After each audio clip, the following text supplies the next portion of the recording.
মা আনন্দী, একটা বিরাট পরীক্ষার সামনে এনে দাঁড় করিয়েছো তুমি আমায়। তুমিই আমায় শক্তি দাও যেন আমি তোমার মুকুটের আসল দোষীদের খুঁজে বের করতে পারি। কথাগুলি, আচ্ছা কথাগুলি, তুমি এই কিরীটাভিষেকের কথা আগে থেকে জানতে?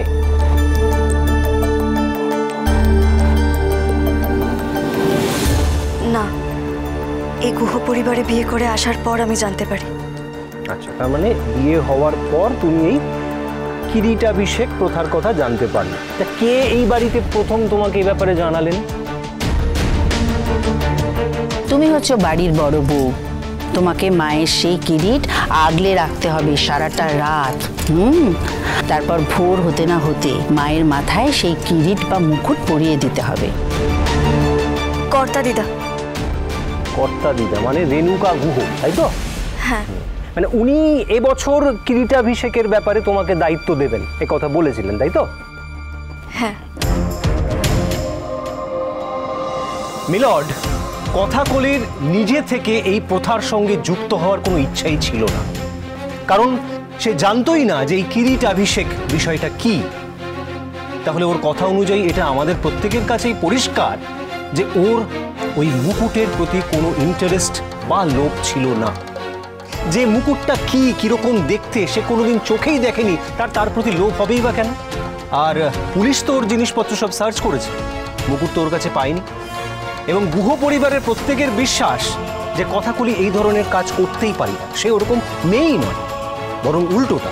অবজেকশন ধর্মাবতার, এখানে আমার অপোনেন্ট একটি ভুল করে ফেললেন। কথাকলি গুহ এই গুহ পরিবারের নতুন সদস্যা, এ কথা ঠিক। তিনি আগে থেকে কিরিটের বিষয়ে জানতেন না, এটাও ঠিক।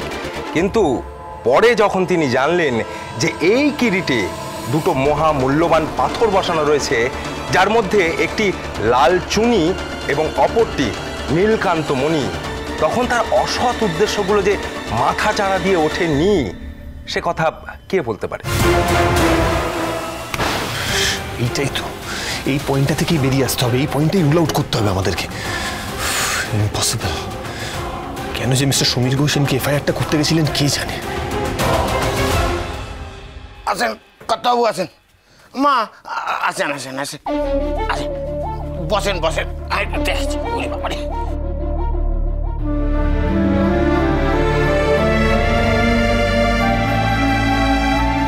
মা, মা তোমরা চলে এসছো? বাবা, বাবা তোমার শরীর কেমন আছে গো?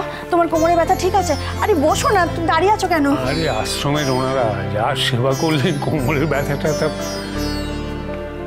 আরে লেখা, বাড়ির সব ঠিক আছে তো? হ্যাঁ, আমিও তো দেখছি বাড়িটা কেমন শুনশান। হ্যাঁ রে লেখা, সব বুঝি কলেজে অফিসে বেরিয়েছে? না না রেনু, এই শুনশান বাড়ি শান্ত থাকার শুনশান নয়, এই শুনশান বাড়িতে প্রাণ না থাকার।